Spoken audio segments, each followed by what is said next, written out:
This used to be an inner city problem.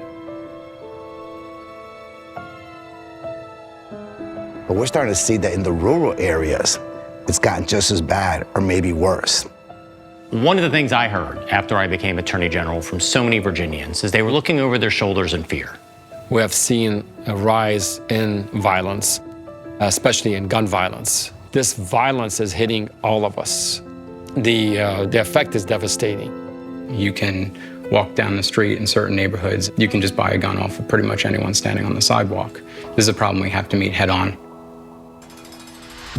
The first time I ever held the gun was when I was real young, though. I think I was like 13, 14. And then in 2000, June 5th at 5 p.m. And that's when I began. After that, my whole life changed for real.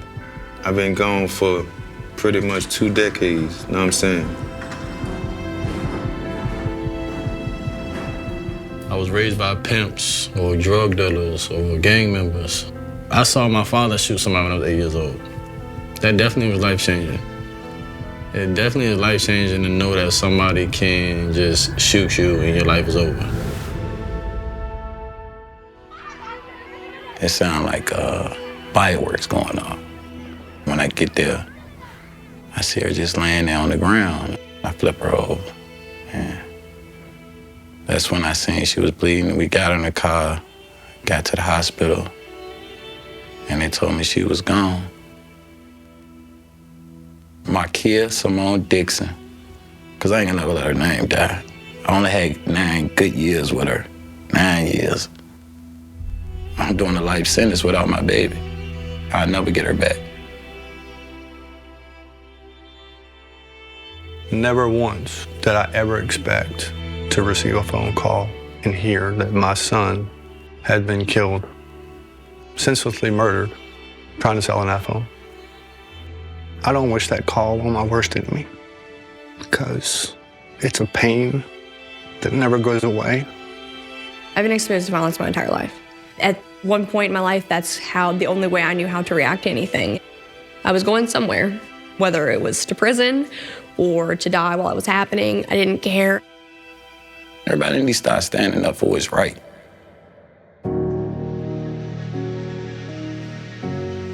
We launched Operation Ceasefire, and we're gonna have 2 parallel tracks. We're gonna have gang prevention and youth initiatives.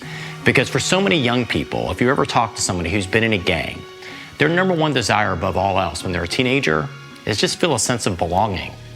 But then we have another parallel track, which is if you cross the line, if you're a violent repeat offender that is using guns in the commission of a crime, we're gonna hold you accountable. We're gonna prosecute you.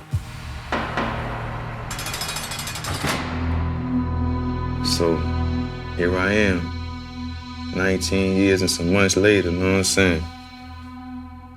When you're in prison, a lot of people be thinking like, oh, he gone, he dead. I was on demon time from the time I came to prison because I ain't know who was gonna come for me for real. I was on some killer be killed shit. I've been incarcerated since 2005. You want to inform them people like, listen, if you do this, this, and this is exactly what's gonna happen.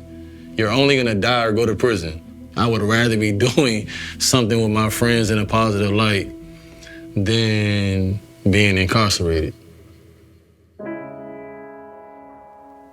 I think that really the community kind of holds the key to the gun violence answer. But at the end of the day, we have one thing in common. We want people to live a good life. We want people to be productive, and we don't want to see lives ended way too soon through gun violence.